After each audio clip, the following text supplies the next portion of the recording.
నమస్కారం వార్తల్లోకి స్వాగతం. ముందుగా ముఖ్యాంశాలు. విశాఖ ఉక్కును పరిరక్షించడం అందరి బాధ్యత. కేంద్ర ప్రభుత్వ కుయుక్తులు ఎండగట్టాలి. రైతు సంఘం అధ్యక్షులు జనార్దన్ డిమాండ్. అంగన్వాడీల సమస్యలు 3 నెలల్లో పరిష్కరిస్తామన్నారు. 100 రోజులు అవుతున్నా స్పందన లేదు. ఎన్డీఏ ప్రభుత్వం స్పందించకపోతే రాష్ట్ర వ్యాప్తంగా ఉద్యమిస్తాం. ఏపీ ప్రగతిశీల అంగన్వాడీ వర్కర్స్ హెల్పర్స్ యూనియన్ రాష్ట్ర గౌరవ అధ్యక్షులు రాయపనేని హరికృష్ణ హెచ్చరిక.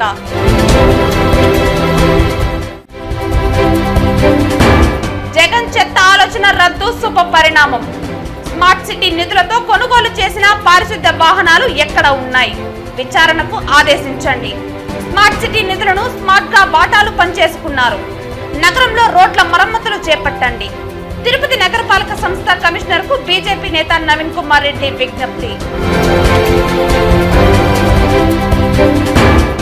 తిరుమల శ్రీవారి బ్రహ్మోత్సవాలు అక్టోబర్ 4 నుండి 12వ తేదీ వరకు అత్యంత వైభవంగా నిర్వహించడానికి అన్ని ఏర్పాట్లు పూర్తి. గతం కన్నా మిన్నగా శ్రీవారి బ్రహ్మోత్సవ ఏర్పాట్లు వెల్లడించిన టీటీడీ ఈవో శ్యామలారావు. వార్తల్లోని వివరాలు. తిరుమల శ్రీవారి బ్రహ్మోత్సవాలు అక్టోబర్ 4 నుండి 12వ తేదీ వరకు అత్యంత వైభవంగా నిర్వహించడానికి అన్ని ఏర్పాట్లు పూర్తి చేసినట్లు టీటీడీ ఈవో శ్యామలారావు చెప్పారు. భక్తుల సౌకర్యార్థం టీటీడీలోని అన్ని విభాగాల సమన్వయంతో విస్తృత ఏర్పాట్లు చేసినట్లు తెలిపారు. తిరుమల అన్నమయ్య భవన్లో గురువారం ఈవో, అదనపు ఈవో సిహెచ్ వెంకయ్య చౌదరితో కలిసి మీడియా సమావేశం నిర్వహించారు. ఈ సందర్భంగా ఈవో మాట్లాడుతూ, ఈ ఏడాది అక్టోబర్ 4 నుండి 12వ తేదీ వరకు శ్రీవారి సాలకట్ల బ్రహ్మోత్సవాలు అత్యంత వైభవంగా జరగనున్నాయి. ఈ బ్రహ్మోత్సవాల్లో ఉదయం వాహన సేవ 8 నుండి 10 గంటల వరకు, రాత్రి వాహన సేవ 7 నుంచి 9 గంటల వరకు జరుగుతుంది. గరుడ వాహన సేవ సాయంత్రం 6 గంటల 30 నిమిషాలకు ప్రారంభమవుతుంది. ఈ విశేష ఉత్సవాలను తిలకించేందుకు విచ్చేసే భక్త కోటికి టీటీడీ అనేక ఏర్పాట్లను చేసింది. అక్టోబర్ 4న ముఖ్యమంత్రి శ్రీవారికి పట్టు వస్త్రాలు సమర్పిస్తారు.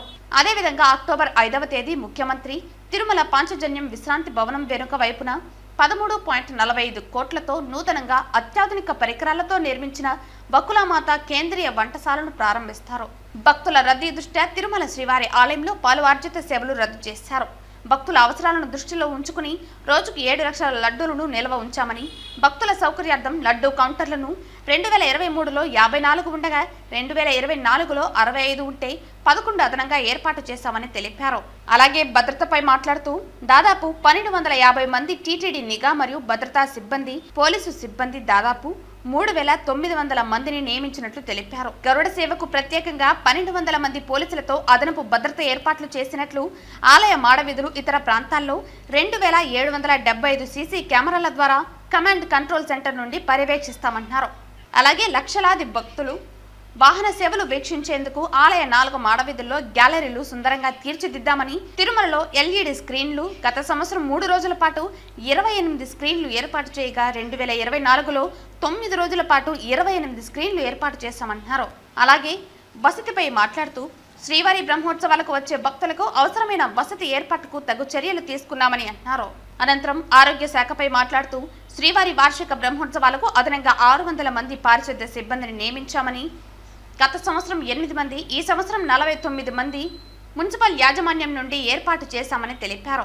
భక్తులకు వైద్య సేవలు అందించేందుకు తిరుమలలోని అశ్విని ఆసుపత్రి, వైకుంఠం క్యూ కాంప్లెక్స్ లోని వైద్య కేంద్రాలు, 6 డిస్పెన్సరీల్లో అదనపు సిబ్బంది ఏర్పాటు, తగినన్ని మందులు సిద్ధంగా ఉంచామన్నారు. శ్రీవారి బ్రహ్మోత్సవాల వైభవాన్ని ప్రసార మాధ్యమాల ద్వారా ప్రపంచవ్యాప్తంగా ఉన్న స్వామివారి భక్తులకు తెలియజేసేందుకు మీడియా సెంటర్ ఏర్పాటు చేసినట్లు పేర్కొన్నారు. గరుడ సేవ రోజున 24 గంటల పాటు ఘాట్ రోడ్లను తెరిచి ఉంచడం జరుగుతుందని, బ్రహ్మోత్సవాల రోజుల్లో రోజుకు దాదాపు 2000 టిప్పుల ద్వారా దాదాపు 2 లక్షల మందికి రవాణా సౌకర్యం కల్పిస్తామన్నారు. ఈ సమావేశంలో జేఈఓలు గౌతమి, వీరబ్రహ్మం, సివిఎస్ఓ శ్రీధర్, సత్యనారాయణ, ఆలయ డిప్యూటీ ఈవో లోకనాథం తదితరులు పాల్గొన్నారు. గరుడ సేవ అక్టోబర్ 8వ తారీఖున జరుగుతుంది. మొత్తం 16 వాహనాల్లో స్వామివారు భక్తులకు దర్శనమిస్తారు.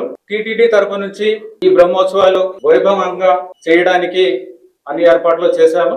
స్వామివారిని దర్శించుకోవడానికి, అలాగే వాహన సేవలు వీక్షించడానికి వచ్చిన భక్తులందరికీ కూడా సంతృప్తికరంగా చేయాలి, దర్శనం ఇప్పించాలి, వీక్షించడానికి ఏర్పాట్లన్నీ చేయాలి అనే ఉద్దేశంతో ఇవన్నీ కూడా చేయడం జరిగింది.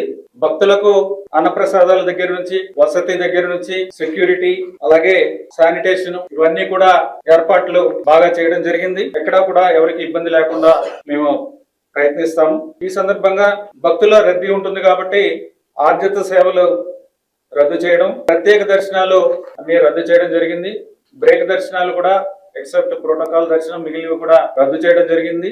ఎస్ఈడి టోకెన్స్ 1,32,000 ఇవ్వడం జరిగింది. సర్వదర్శనం టోకెన్లు 24,000 రోజు కూడా ఇవ్వడం జరుగుతుంది. అలాగే అంగ ప్రదక్షిణ టోకెన్లు కూడా రద్దు చేయడం జరిగింది. లడ్డూ ప్రసాదాల వితరణకు సంబంధించి 7 లక్షల లడ్డూలు బఫర్ స్టాక్ లో పెట్టుకోవడం జరిగింది. అలాగే 11 అదనపు కౌంటర్లు కూడా పెట్టడం జరిగింది. అంటే మొత్తం 65 కౌంటర్ల ద్వారా భక్తులకు ఇబ్బంది లేకుండా లడ్డూల వితరణ జరుగుతుంది. అలాగే భద్రతకు సంబంధించి 1,250 మంది టిటిడి సిబ్బంది, అంటే విజిలెన్స్ సిబ్బంది, అలాగే 3,900 మంది పోలీసు సిబ్బంది కూడా దీంట్లో పాల్గొంటున్నారు. అలాగే సీసీ కెమెరాల ద్వారా ఈ ఏర్పాట్లన్నీ కూడా ఎక్కడైనా ఏమైనా ఇబ్బంది ఉంటే వాటిని పర్యవేక్షించడం కంట్రోల్ రూమ్ ద్వారా ఇవన్నీ కూడా చేయడం జరుగుతుంది. తర్వాత లగేజ్ కౌంటర్స్ కూడా పెట్టడం జరిగింది. అలాగే పార్కింగ్ కి సంబంధించి భక్తులకు ఇబ్బంది కలగకుండా ముఖ్యంగా గరుడ సేవ రోజు 24 ప్రాంతాల్లో తిరుమలలో సుమారుగా 4,000 వెహికల్స్ కి పార్కింగ్ ఏర్పాటు చేయడం జరిగింది. అలాగే తిరుపతిలో అలిపిరి చెక్ పాయింట్, శ్రీవారి మెట్ట దగ్గర 6,000 వాహనాలకు సరిపడా పార్కింగ్ కూడా ఏర్పాటు చేయడం జరిగింది. అలాగే ఆసుపత్రిలో కూడా వైద్య సేవలకు సంబంధించి తిరుమలలో ఉన్న అశ్విని ఆసుపత్రి, వైకుంఠం కాంప్లెక్స్ లో ఉన్న డిస్పెన్సరీస్, క్లినిక్స్, 6 డిస్పెన్సరీలు, ఇవన్నిటిలో కూడా అదనంగా సిబ్బందిని పెట్టడం జరిగింది. విశాఖ ఉక్కు కర్మాగారాన్ని కాపాడుకోవటం 5 కోట్ల ఆంధ్రుల కర్తవ్యమని, దీనిపై సంఘటిత ఉద్యమం చేపట్టాల్సిన అవసరం ఉందని ఏపీ రైతు సంఘం జిల్లా అధ్యక్షుడు జనార్దన్ పేర్కొన్నారు. గురువారం ఉదయం విశాఖ ఉక్కు పరిరక్షణ కోసం రాష్ట్ర రైతు కార్మిక సంఘాల పిలుపు మేరకు చిత్తూరు జిల్లా నగిరిలో అంబేద్కర్ విగ్రహం వద్ద ప్లకార్డులు ప్రదర్శించి నిరసన కార్యక్రమాన్ని చేపట్టారు. గురువారం ఉదయం విశాఖ ఉక్కు పరిరక్షణ కోసం రాష్ట్ర రైతు కార్మిక సంఘాల పిలుపు మేరకు చిత్తూరు జిల్లా నగిరిలో అంబేద్కర్ విగ్రహం వద్ద ప్లకార్డులు ప్రదర్శించి నిరసన కార్యక్రమం చేపట్టారు. ఈ సందర్భంగా జనార్దన్ మాట్లాడుతూ, ఉమ్మడి రాష్ట్రంలో నాడు విశాఖ స్టీల్ సాధనకై విరోచిత పోరాటం చేసి పలువురు విద్యార్థి యువకులు రక్తతర్పణం చేసి చివరకు ప్రాణత్యాగం చేసిన పిదపే సాధించుకోగలిగామని పేర్కొన్నారు. అలాగే అసెంబ్లీలో ఊకుమ్మడిగా వామపక్ష శాసనసభ్యులు రాజీనామా చేసి ఉద్యమానికి తోడ్పాటునిచ్చిన విషయం గుర్తుంచుకోవాలన్నారు.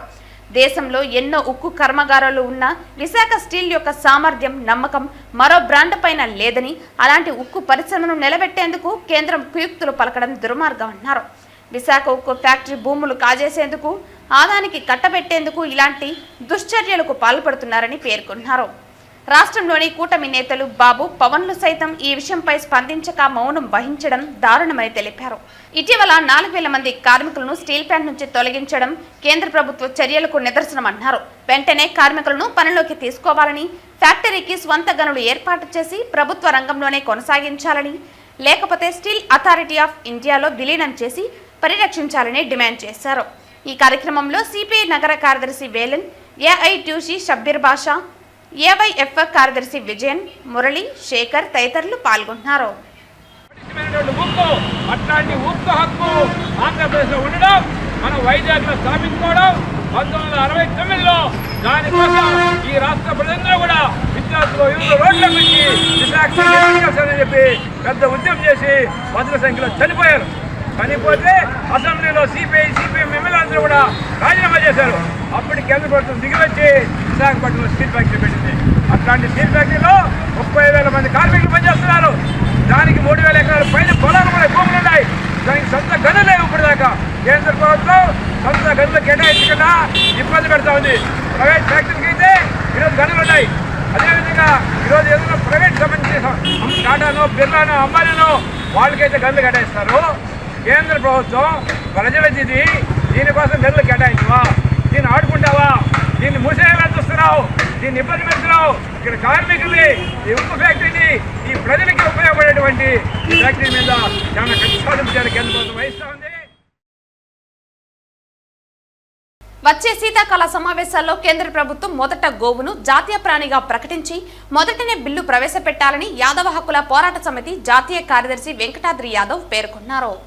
ఈ సందర్భంగా వెంకటాద్రి యాదవ్ మాట్లాడుతూ, వచ్చే శీతాకాల సమావేశాల్లో కేంద్ర ప్రభుత్వం మొదట గోవును జాతీయ ప్రాణిగా ప్రకటించి మొదటినే బిల్లు ప్రవేశపెట్టాలని చెప్పి అన్ని పార్టీలు మద్దతు ఇస్తామని చెప్పి డిమాండ్ చేశారు. అలాగే తిరుమల తిరుపతి దేవస్థానం గో విశిష్టత గురించి పుస్తకం ప్రచురించి ఆఫ్లైన్లో ఆన్లైన్లో ప్రవేశపెట్టాలని డిమాండ్ చేశారు. జాతీయ గోవులను ప్రతి దేవాలయానికి ఒక గోవు టీటీడీ వారి ఆధ్వర్యంలో ఇవ్వాలని అన్నారు. అలాగే రాష్ట్ర ప్రభుత్వం ప్రతి మండలంలో గోశాల ఏర్పాటు చేయాలని, గోవు యొక్క విశిష్టత పాఠ్యాంశాల్లో చేర్చి విద్యార్థులకు తెలియజేయాలని అన్నారు. ఈ కార్యక్రమంలో యాదవ నాయకులు రమణ యాదవ్, సీను యాదవ్, మోసమయ్య చెంగల్ రాయల్, మందడి ధనంజయ రెడ్డి తదితరులు పాల్గొన్నారు. గోవును జాతీయ జంతువుగా ప్రకటించాలి. మన గోవు గురించి విద్యార్థులకు పాఠ్య పుస్తకాల్లో చేర్చాలని చెప్పి అనేక మార్లు విజ్ఞప్తులు చేయడం జరిగింది. బిఫోర్ 10 days ముందు కూడా రాష్ట్ర వైద్య ఆరోగ్య శాఖ మంత్రి సత్యకుమార్ గారు ఇవ్వడం జరిగింది. అలాగే 2017లో టీటీడీ ఈఓకి చైర్మన్ గారికి కూడా విజ్ఞప్తి చేయడం జరిగింది. అనేక మంది పండితులు గోవు గురించి అవగాహన ఉండే వాళ్ళకందరికీ కూడా ఒక బుక్ గోమేధం అని ఒక ఏర్పాటు చేసి ప్రపంచవ్యాప్తంగా అందరికీ అందుబాటులో ఉండేటట్టు ఆన్లైన్లో ఆఫ్లైన్లో ఏర్పాటు చేయాలని చెప్పి అప్పటి నుంచి విజ్ఞప్తి చేయడం జరుగుతుంది. మన భారతీయ సనాతన సంప్రదాయంలో మనిషి ఆరోగ్యంగా ఎక్కువ కాలం జీవించాడంటే ఆనాటి మన సాంప్రదాయంలో జాతీయ గోవులు ఒక మనిషికి 10 గోవులు పోషించేవారు.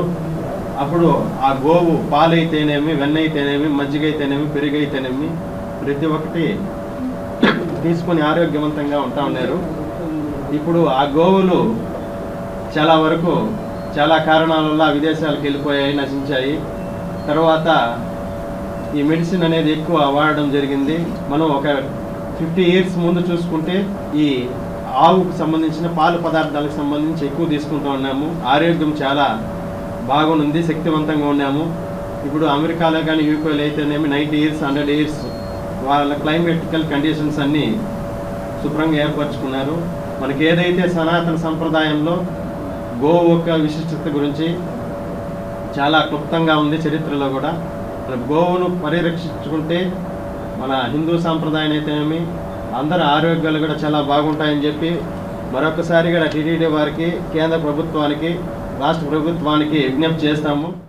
టీటీడీ వారు డైరీ ఏర్పాటు చేసి ఆ డైరీ ఏర్పాటులో ఆ కార్యక్రమంలో శ్రీవారి భక్తుల్ని భాగస్వామ్యం చేయగలిగితే రాష్ట్ర వ్యాప్తంగానే కాదు దేశవ్యాప్తంగా వారి యొక్క గోమాతల విరాళంలో కానీ లేదా ఇంకేదైనా విరాళ రూపంలో కానీ టీటీడీకి అంది స్వామివారి లడ్డు విషయంలో ఇప్పుడు జరుగుతున్నటువంటి ఈ పూర్తి విమర్శ ప్రతివిమర్శలకు చెక్ పెడుతూ మమ్మల్ని అందరినీ కూడా భాగస్వాములు చేసి టీటీడీ డైరీ ఏర్పాటుకు ముందుకు వస్తే యావత్ శ్రీవారి భక్తులుగా మేమందరం కూడా దానికి సహకరిస్తామని చెప్పి ఈరోజు మీ ద్వారా తెలియజేసుకుంటూ, అదేవిధంగా టీటీడీ ఈఓ గారు కానీ, రాష్ట్ర డిప్యూటీ సీఎం గారు పవన్ కళ్యాణ్ గారు కానీ, సీఎం గారు కానీ అందరూ ఆలోచించి దీని మీద ఒక మంచి నిర్ణయం తీసుకోవాలని చెప్పి మీ ద్వారా కోరుకుంటూ నమో వెంకటేశాయ. తిరుమలలో యాదవులు అనేది ఒక చరిత్ర అనేది ఉంది. గుడి గోడ చుట్టూ ప్రాంతంలో ఉన్న గోడను కూడా కట్టింది యాదవుడు అని చెప్తారు చరిత్రలో కూడా. అదే విధంగానే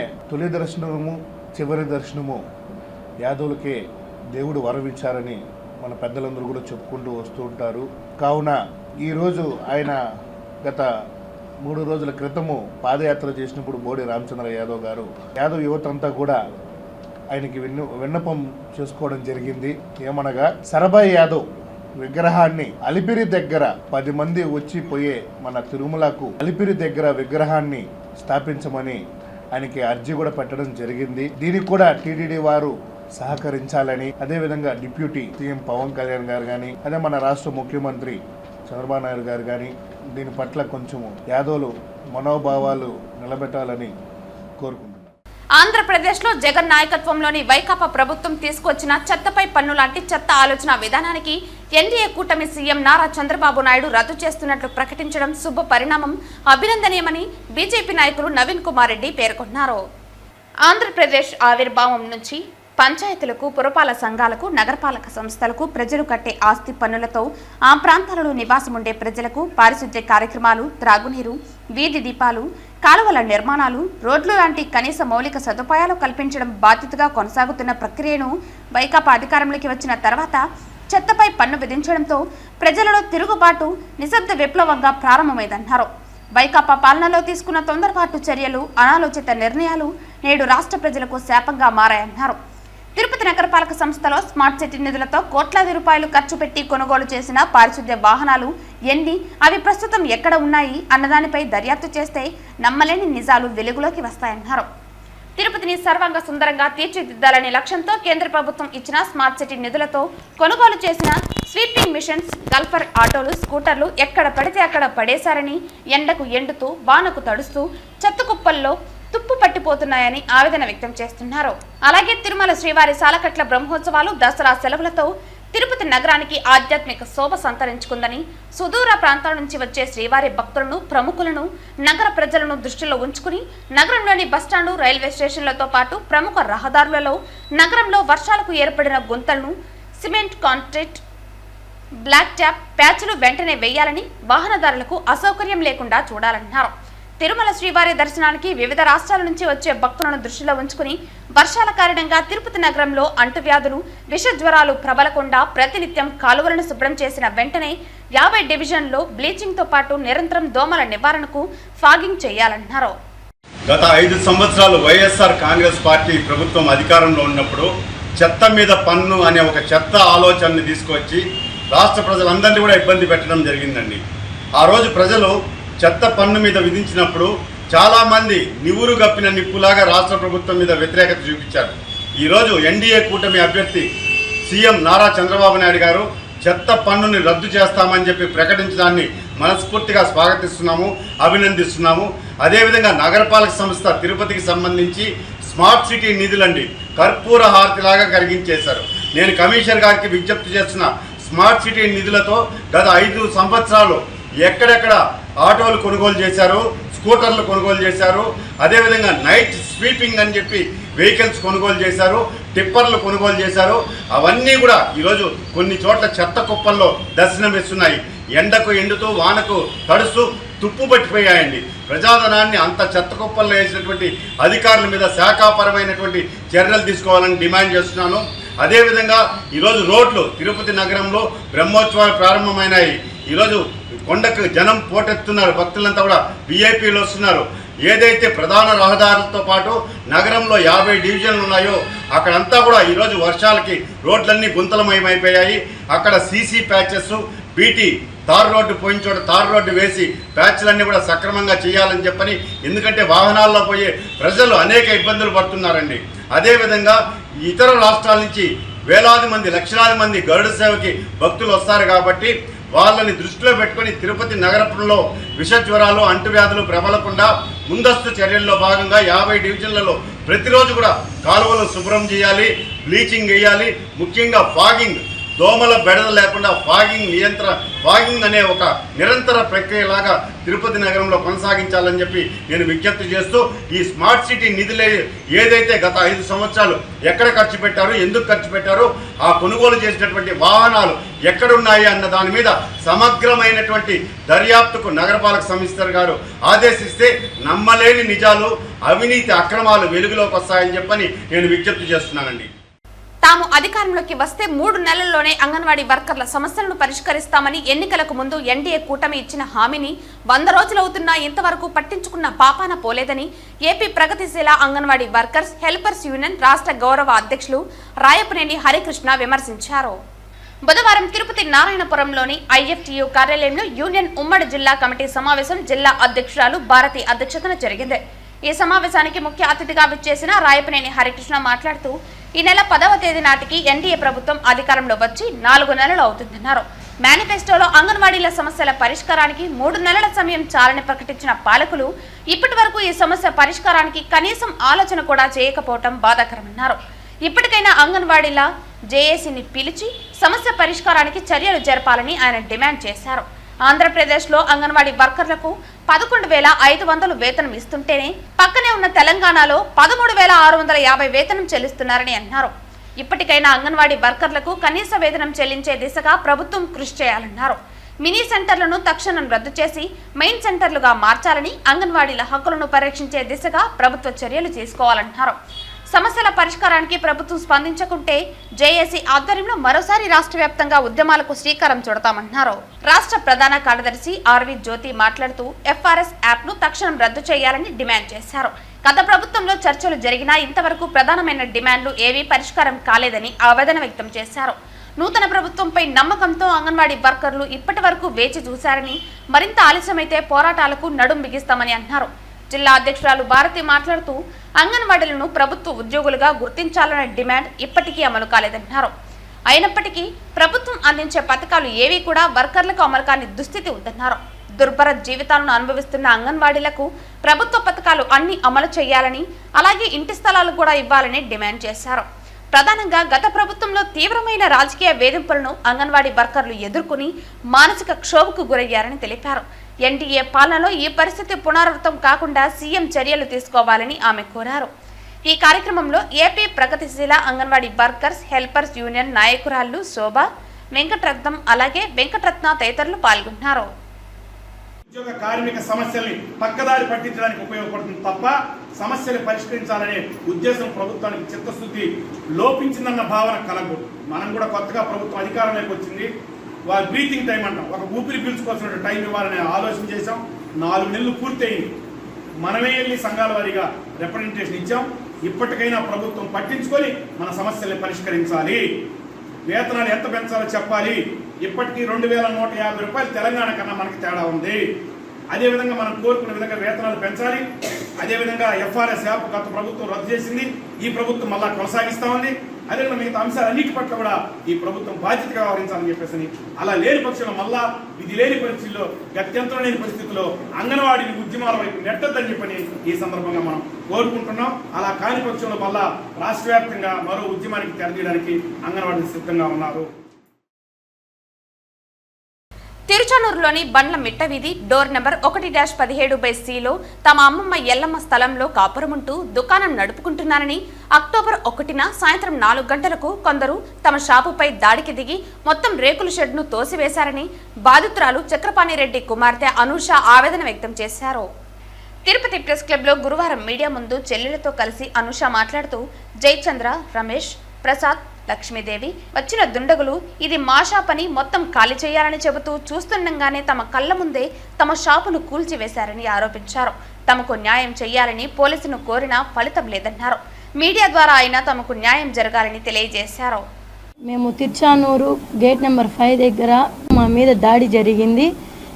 ఆ టైంలో ఎవరు లేని ప్రకారం చాలామంది వ్యక్తులు మా మీద దాడి చేశారు. అప్పటికి నేను సిఐకి సార్కి ఫోన్ చేస్తే సిఐ సార్ అందుబాటులో లేరు, మా మీద ఏ యాక్షన్ తీసుకోలేదు. మా పక్కనే ఉన్న తిరుచానూరు పోలీస్ స్టేషన్కి వెళ్ళగా మేము కంప్లైంట్ రాసి ఇచ్చిన ఎఫ్ఐఆర్ ఫైల్ చేయలేదు.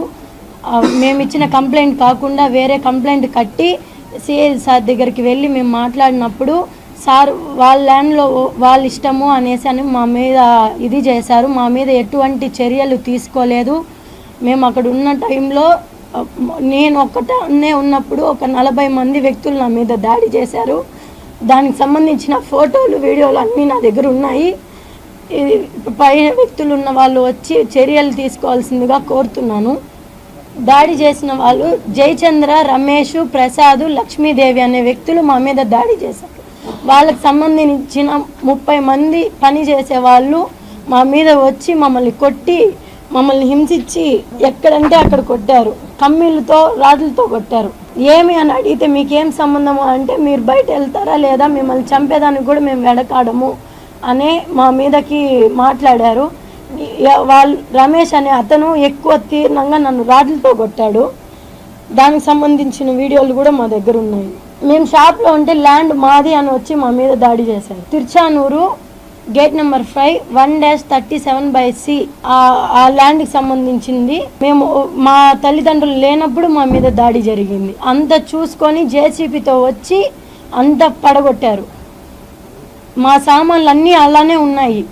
ఇప్పుడు కూడా మేము ఏమీ సామాన్లు కూడా తీయలేదు.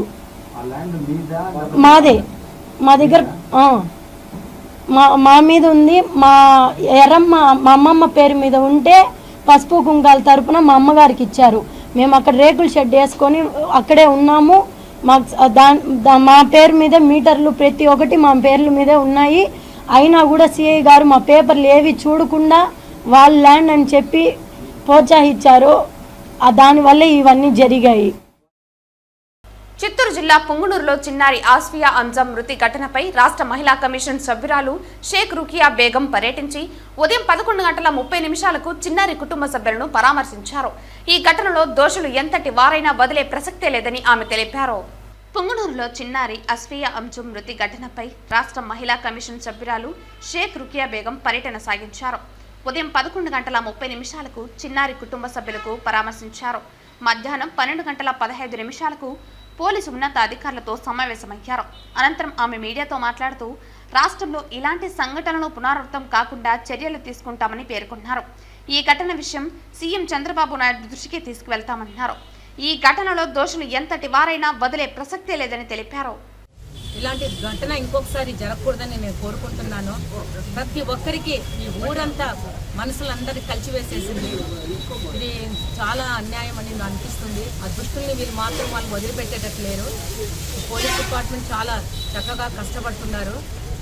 దొరికితే మాత్రం వదిలిపెట్టేది లేదు మేడం అంటున్నారు వాళ్ళు. ముఖ్యంగా ఈరోజు గవర్నమెంట్ ఎంత మహిళల కోసం ఎన్నో పనులు చేస్తూ సాధికారత కోసము, ఆడపిల్లలకి వాళ్ళు చదువుకోవడం కోసము అభివృద్ధి చేయాలని ముందుకు తీసుకెళ్తుంటే ఈ విషయం తెలిసిందంటే అసలు వదిలిపెట్టే ప్రసక్తే ఉండరు. సీఎం గారు అయితే మీ హోమ్ మినిస్టర్ గారు కానీ తప్పకుండా వాళ్ళ నోటీస్ తీసుకెళ్తాము, వీళ్ళకి న్యాయం చేస్తాము. ఆ దుష్టుల్ని మంచి ఎంతటి వాడైనా కానీ శిక్షించేదే, వదిలిపెట్టేదేమి ఉండదు. పోలీస్ డిపార్ట్మెంట్ సపోర్ట్గా ఉంది. వాళ్ళ కష్టాలు చెప్పడం లేదు, చెప్తున్నారు. రాత్రి పగులు వాళ్ళు చేస్తూనే ఉన్నారు. వాళ్ళు చేసిన ఫైల్స్ అన్ని నేను చెక్ చేశాను. కాబట్టి ఏం ప్రాబ్లం లేదు. తప్పకుండా దోషులు దొరుకుతారని నమ్మకం ఉంది. వాళ్ళ తల్లిదండ్రులు కూడా మనం న్యాయం చేస్తాము. సీఎం ద్వారా వాళ్ళు పిలిచిపోవడం కూడా జరుగుతుందని మీడియా ద్వారా తెలుపుతున్నాను. ఆఫీసర్లు ప్రతి గంటకు ఫోన్ చేస్తున్నారు. 13 టీంలు ఉన్నాయి, వీటి కోసం చేసుకుంటున్నారు. అన్ని రకాల సైంటిఫిక్గా ఆ ట్రెడిషనల్ పోలీసుల ప్రకారం అన్ని రకాల ప్రయత్నాలు చేస్తున్నాము. తొందరలోనే దీనికి కారణం ఎవరో కనిపెట్టి ఖచ్చితమైన చర్యలు తీసుకుంటారని చెప్పి చెప్తున్నాను. ఇవన్నీ వాళ్ళ డీటెయిల్స్ వచ్చిన తర్వాత తదుపరి మాట్లాడతాం. Thank you.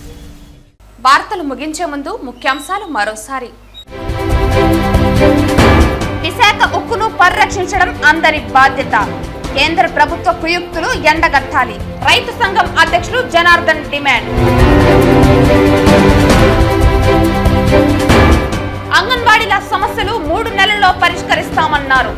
100 రోజులు అవుతున్నా స్పందన లేదు.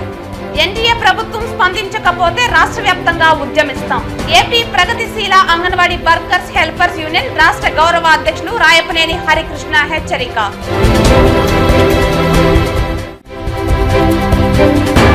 జగన్ చెత్త ఆలోచన రద్దు శుభ పరిణామం. స్మార్ట్ సిటీ నిధులతో కొనుగోలు చేసిన పారిశుద్ధ్య వాహనాలు ఎక్కడ ఉన్నాయి? విచారణకు ఆదేశించండి. స్మార్ట్ సిటీ నిధులను స్మార్ట్ గా వాటాలు పనిచేసుకున్నారు. నగరంలో రోడ్ల మరమ్మతులు చేపట్టండి. తిరుపతి నగరపాలక సంస్థ కమిషనర్ కు బీజేపీ నేత నవీన్ కుమార్ రెడ్డి విజ్ఞప్తి. తిరుమల శ్రీవారి బ్రహ్మోత్సవాలు అక్టోబర్ 4 నుండి 12వ తేదీ వరకు అత్యంత వైభవంగా నిర్వహించడానికి అన్ని ఏర్పాట్లు పూర్తి.